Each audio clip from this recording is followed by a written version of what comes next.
السلام عليكم ورحمة الله وبركاته.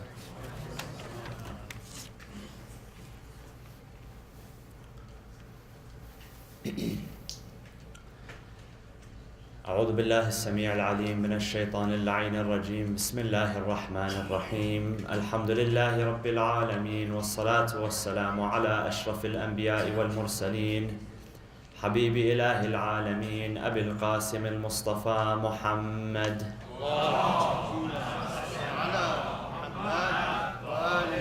وعلى آل بيته الطيبين الطاهرين المعصومين المنتجبين. صلى الله وسلم عليك يا رسول الله، صلى الله وسلم عليك يا أبا عبد الله، يا رحمة الله الواسعة ويا باب نجاة الأمة. يا ليتنا كنا معكم سيدي فنفوز فوزا عظيما. أعوذ بالله من الشيطان الرجيم. بسم الله الرحمن الرحيم. ولقد كتبنا في الزبور من بعد الذكر أن الأرض يرثها عبادي الصالحون. صدق الله العلي العظيم. وصلوا على محمد وآل محمد. اللهم صل على محمد وآل محمد. A question which often arises during the season of Muharram is that how was the saga of Imam Hussein alayhi salam and his family members and his companions preserved over the centuries in the way in which we narrate it today? And more importantly, how was it initially preserved? Because if we suppose that Imam Hussein alayhi salam, he was martyred, and the men from his family were also martyred, most of them were martyred, who was there to narrate the events which took place on the day of Ashura, specifically on the day of Ashura? This is an important question. There are a few ways in which this saga was initially recorded and preserved and then narrated. Number one, as any event that you have today, there are people who are there simply to report. And these reporters are supposed to be objective, they cannot take sides.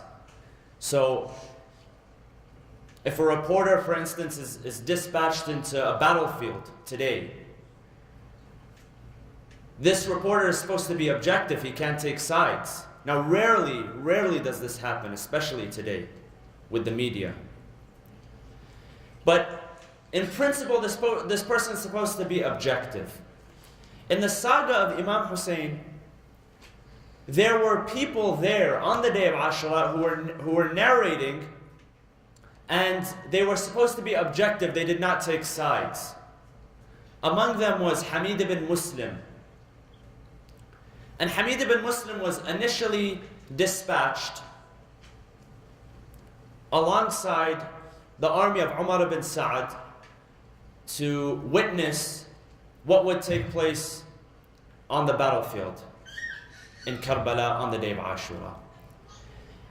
And so Hamid ibn Muslim, he did remain objective, and a lot of what we have taken is from him. He narrates the events which took place, the conversations which took place, the exchanges which took place, what happened after that, what happened to the family after the martyrdom of Imam Hussein.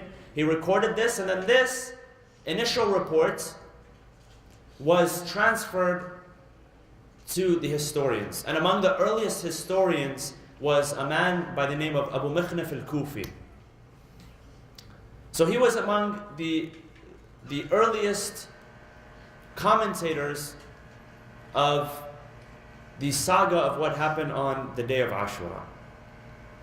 This is number one. Number two, a lot of what we take was passed down through the Imams of Ahlul Bayt alayhim salam.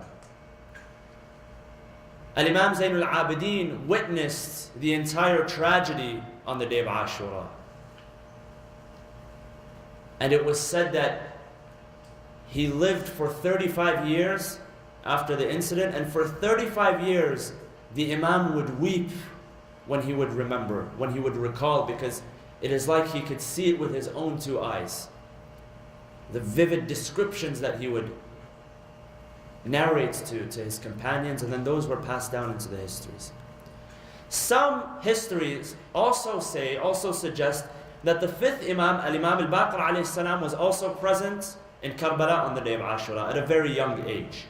So these Imams, who are divinely inspired in how their knowledge comes one from another, tracing back to Rasulullah sallallahu alaihi wasallam, in that same fashion, that any discipline that you take from them, any knowledge, whether it's jurisprudence, whether it's aqaid, beliefs, theology, which was passed down from one Imam to another, the events which were both foretold and narrated after were also narrated in that fashion and then passed down to what we have today, what we call the maqtal, or the incidents, the detailed incidents of what took place on the day of Ashura. And you find that the Imams of Ahlul Bayt alayhimus salam, they would encourage people to remember themselves and to remind others of exactly what took place on that day. And this is why it is customary that on the 10th day of the month of Muharram, that we recall the account of what took place. And this serves a very, very important purpose, remembering the tragedy which took place. People would come into the homes of the Imams of Ahlul Bayt, and they would find the Imams in such a somber mood.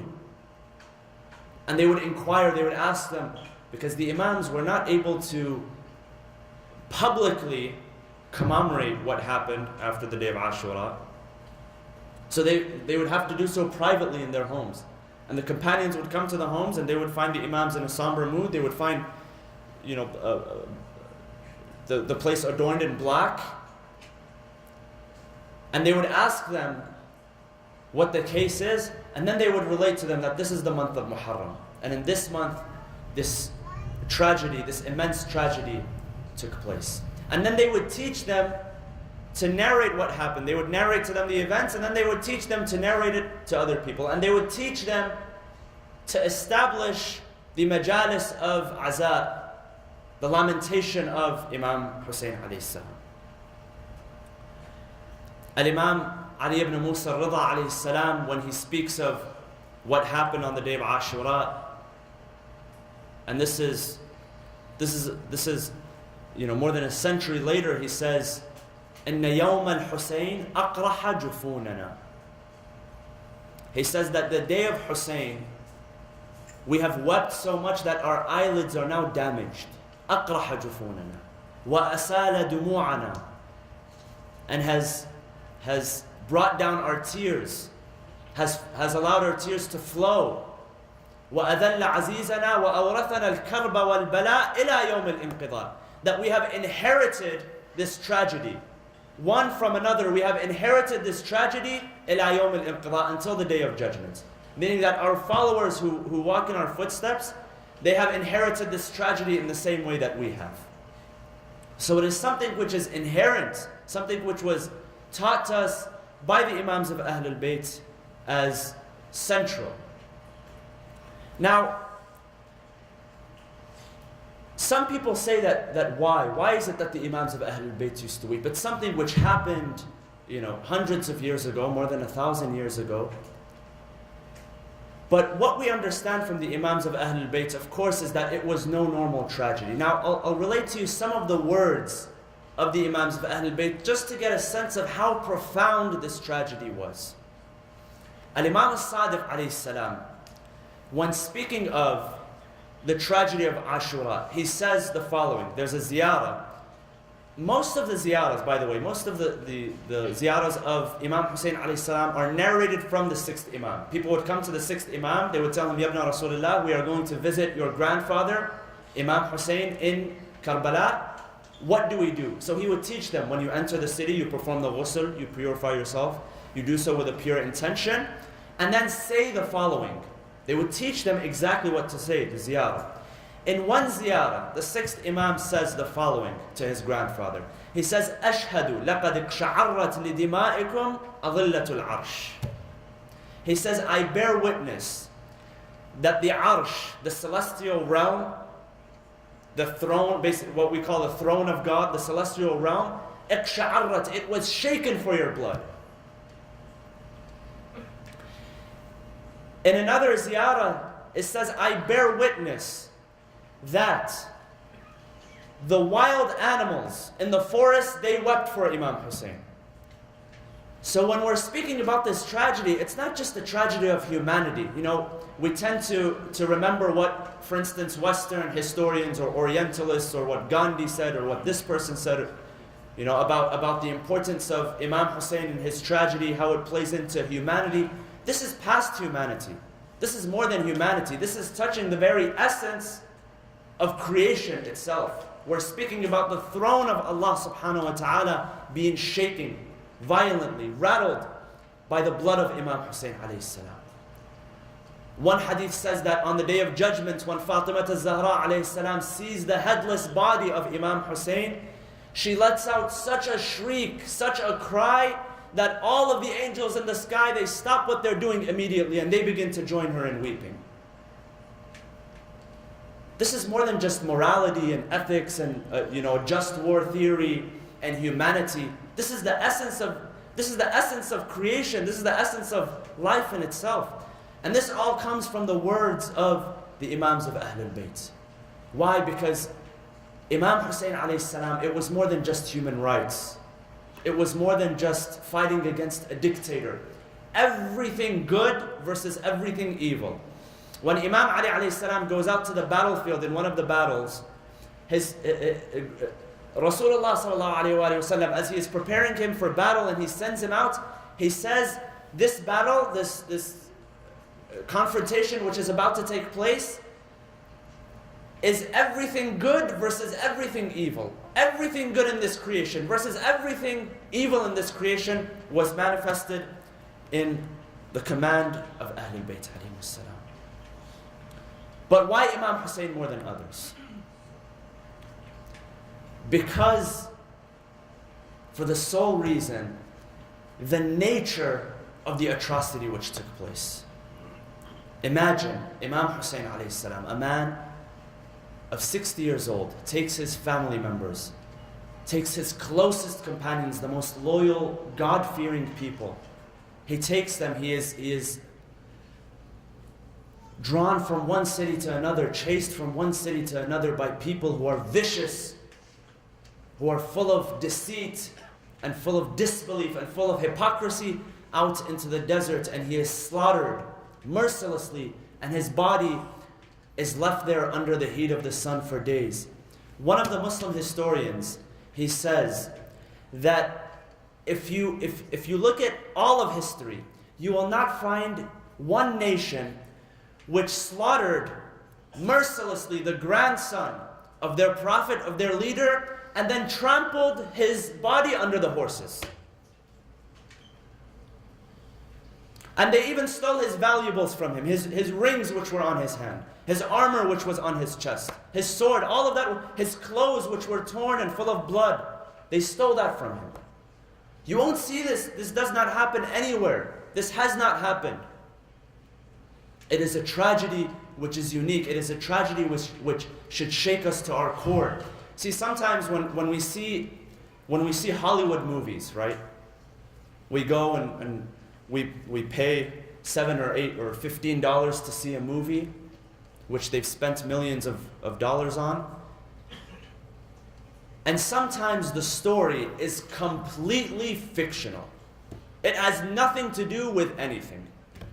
And sometimes it doesn't even take place on earth. It's characters from the sky and aliens and these people. Something which did not take place at all. Or something which took place, might have taken place, speculative, but it's over-exaggerated. Or something which is completely a myth. But sometimes it touches us when we watch that movie. We come out and we may have shed a few tears. It touches us to the core. And that's exactly what Hollywood is supposed to do. It's supposed to bring up those emotions. Imam Hussein alayhi salam, this saga, it took place. It actually happened in history. These people were murdered mercilessly, their bodies trampled under the horses. Mercilessly, it actually happened. You know, a few months ago, if you remember the brutal campaign which took place in Gaza. Do you remember the brutal campaign that extended into the month of Ramadan? Now we live in a world where when something happens, with the blessing of technology, we're able to see it. We're able to see it right away. And pictures began to emerge, very heartbreaking pictures began to emerge of the tragedy, the atrocities were taking place. I remember seeing one picture, and until now I cannot forget this picture. Do you remember the incident which took place where there were 4 or 5 boys which were playing on the beach and they were struck? These children were not terrorists. They were not fighting anyone. They were not asking for anything. They were a group of children, maybe 9, 10 years old, around that age, playing on the beach, having a good time, minding their own business. And pictures were taken of the episode of what happened. In the pictures, you can see the children, they know that there are munitions about to fall on them, so they're running away. And as they're running away, they're being bombed. And 4 or 5 of them just killed, completely killed. And they had a picture, and this is the picture. The picture of, did you see the picture of the father of the children? Until now, when I remember this picture, it's very hard to look at. The look of bereavement on his face after losing his children.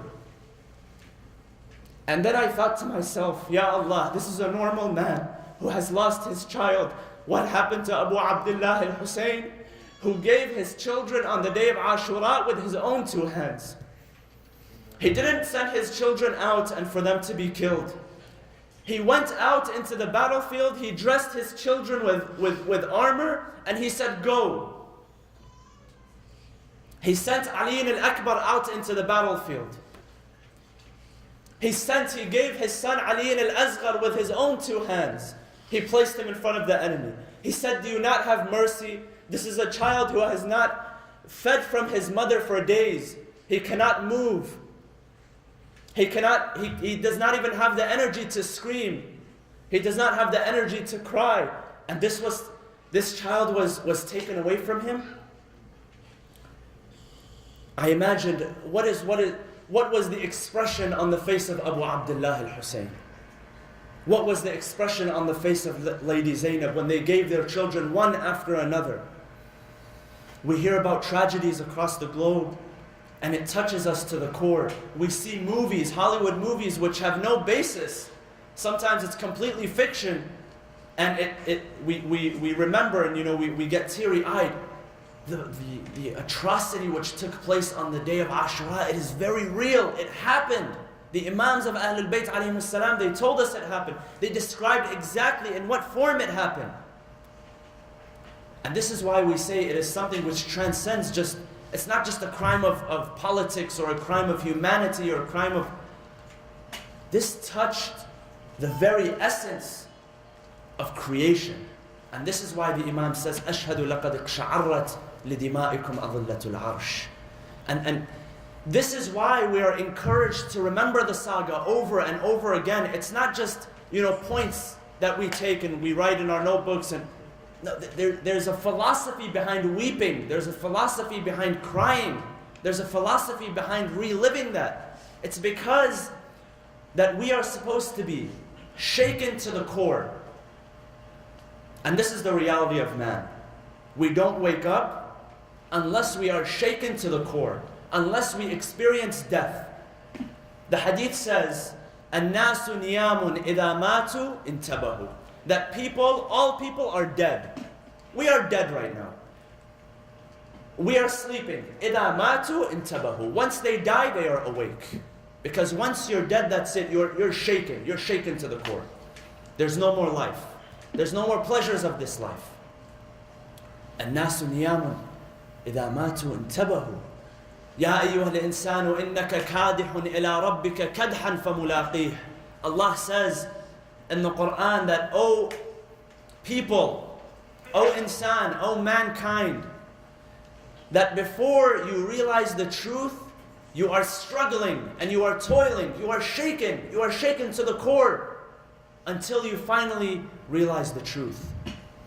And this is one reason why we remember the saga of Imam Hussein. It is to shake us to the core.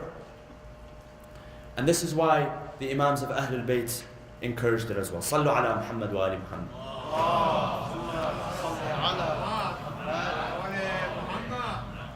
There's a point behind weeping as well. And weeping, it's not a choice. We don't choose to weep or not weep.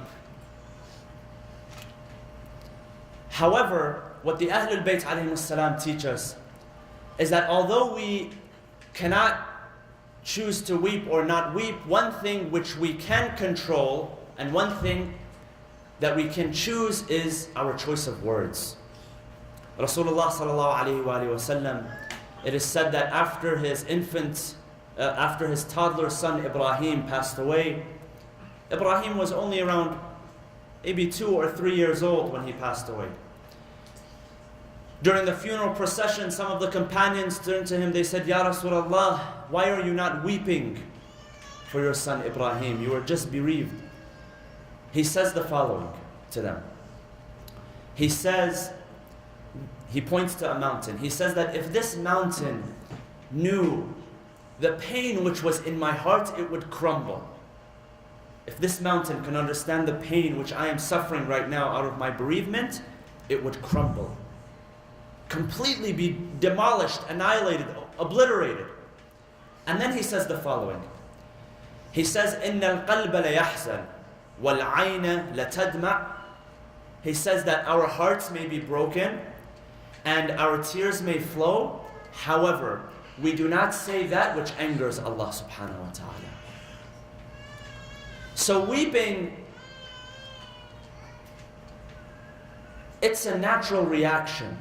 One cannot tell you, why do you weep for Imam Hussein alayhi salam? He passed away, he was martyred 1400 years ago.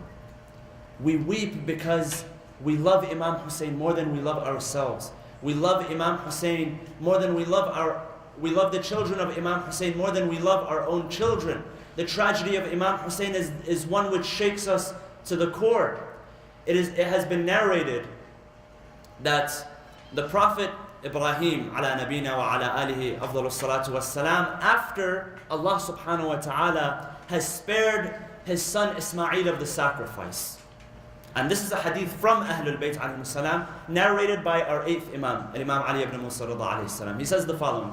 He says that after Ismail, the son of Ibrahim, was spared of the sacrifice, Allah says in the Quran regarding the sacrifice, وَفَدَيْنَاهُ بِذِبْحٍ عَظِيمٍ, that we spared him with a very great sacrifice. What was this great sacrifice? People will tell you the sheep. The sheep is not a great sacrifice. This hadith explains exactly what the great sacrifice is. He says the following, that Ibrahim, when his son was spared of the sacrifice, he turned to Allah subhanahu wa ta'ala. He said, "O Allah," he said, "I wish, O Allah, that you would have allowed me to continue with this sacrifice, that I would have sacrificed my son with my own hands, so that I can receive the reward of a father who has, number one, been bereaved of his child, and number two, has given this sacrifice with his own 2 hands. He says, that's the kind of reward that I want.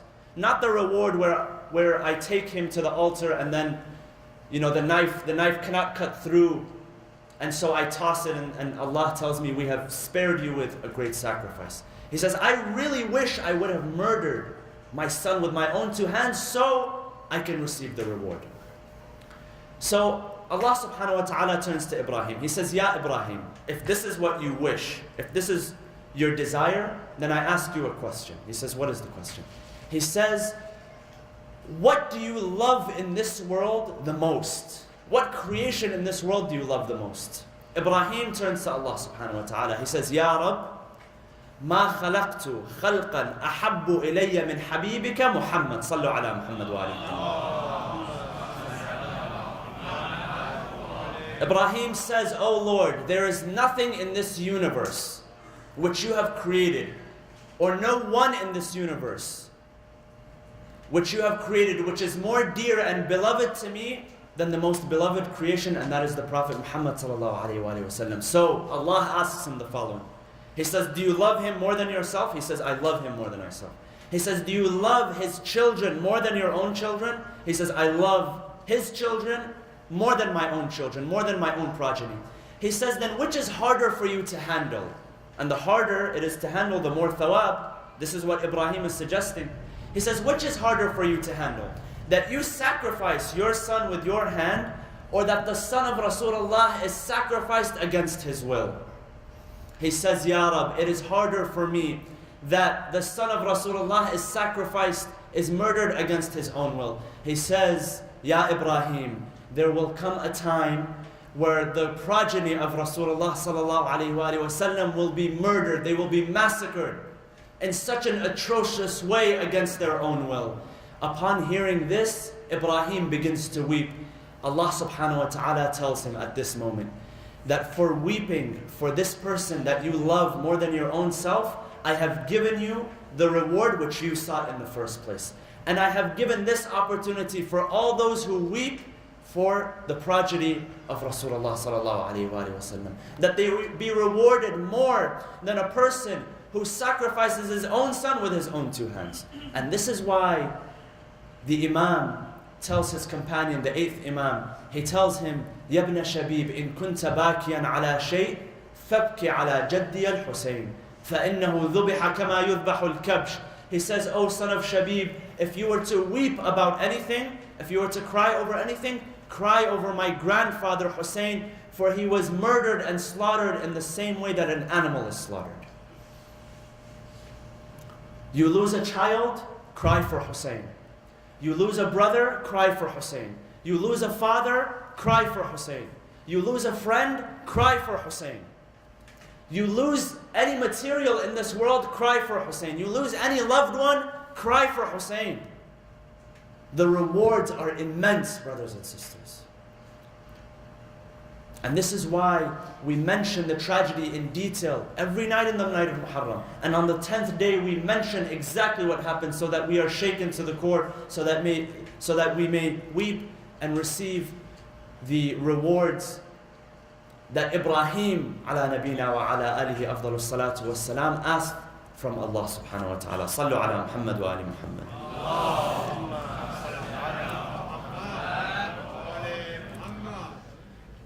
Al-Hurr ibn Yazid al-Riyahi, which we mentioned a few nights ago, was a great man and a nobleman, very respected.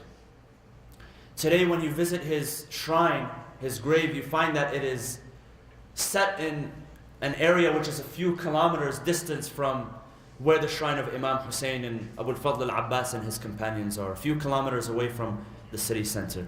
And this is because that Al-Hurr was a nobleman, and after the day of Ashura, his family was given the right to take his pure body back to a site in where they wanted him to be buried, rather than to be buried with Imam Hussein alayhi salam and the companions in a mass grave.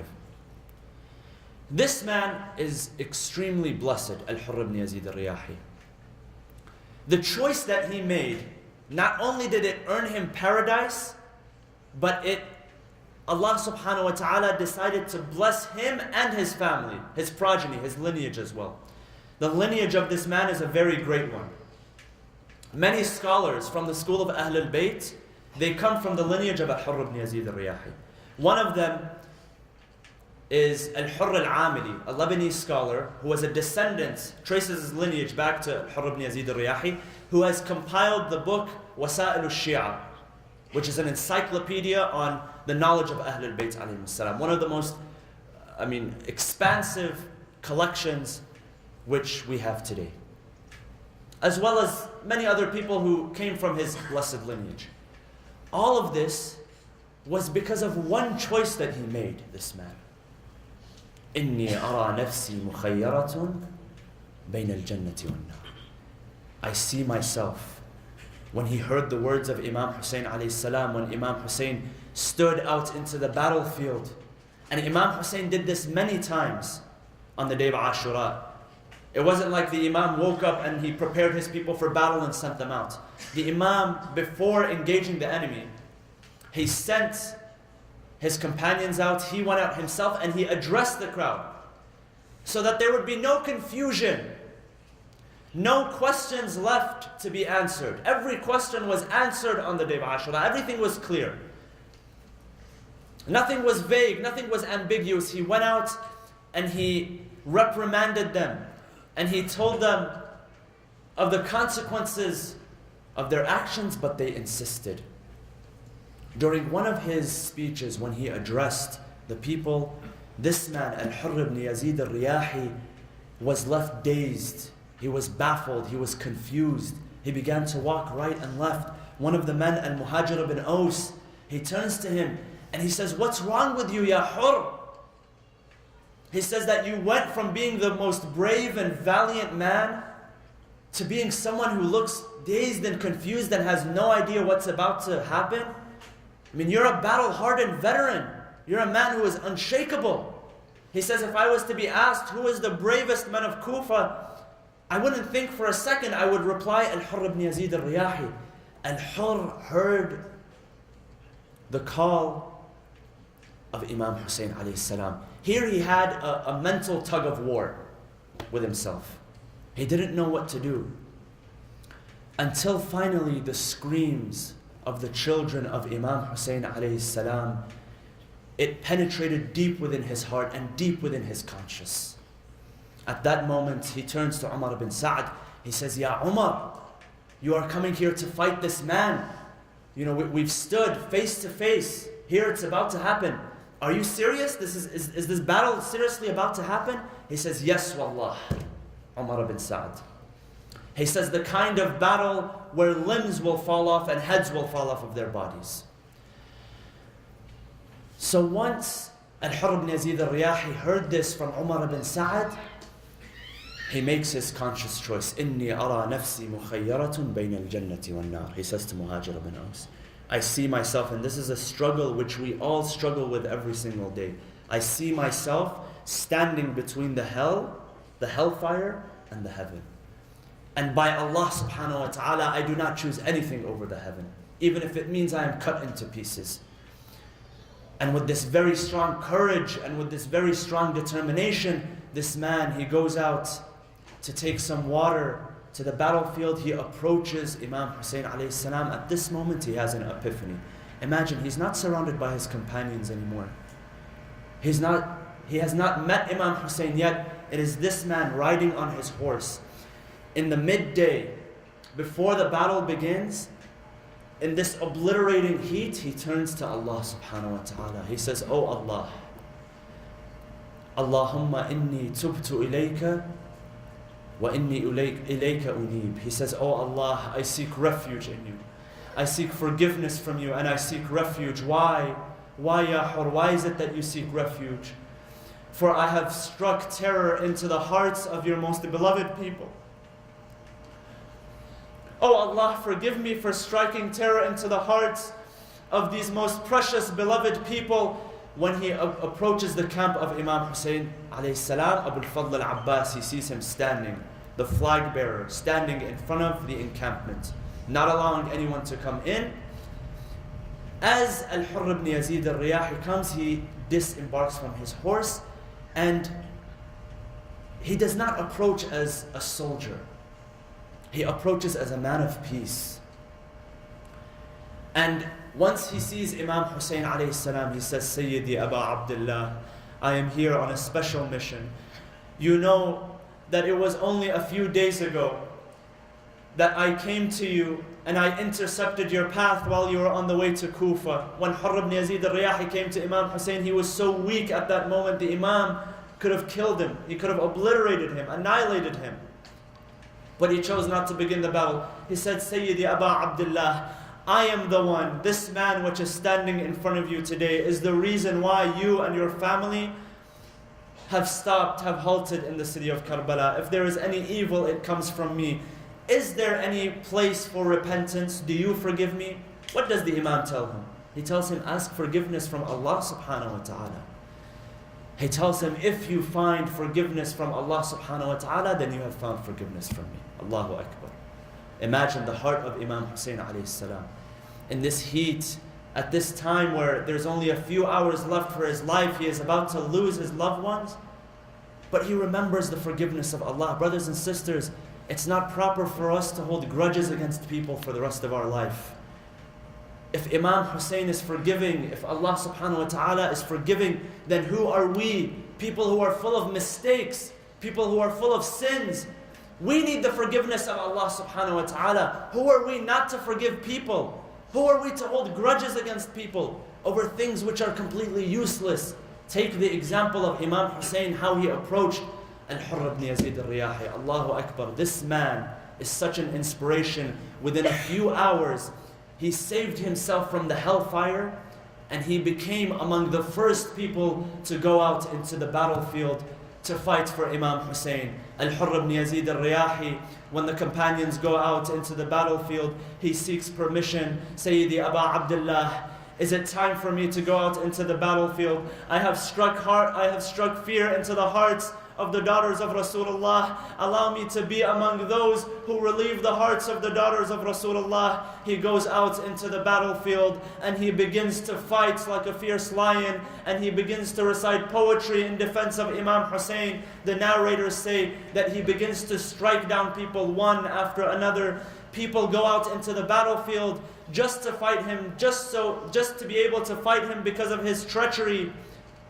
And Al-Hurr ibn Yazid al-Riyahi fights against them with such valiance, with such bravery, with such honor and courage. At that moment, he is struck down by one of the enemy. He calls out the name of Imam Hussein alayhi salam. Imam Hussein, during those final few moments, he goes to Al-Hurr ibn Yazid al-Riyahi. He embraces this man. He looks to him. He says, Bakhin, bakhin laka ya Hurr. He says, bravo, bravo, O Hurr. You are truly a Hurr, a free man in this life and in the next life. Inna lillah wa inna ilayhi raji'un wa saya'lamu alladhina zalamu ayya munqalabin yanqalibun wal 'aqibatu lil muttaqin. Brothers and sisters, let us raise our hands and recite this verse 5 times for those who are in need of our dua, for those who are in need of our assistance, for those who are sick and in need of our supplication. A'udhu billahi minash shaitanir rajim. Bismillahir rahmanir rahim.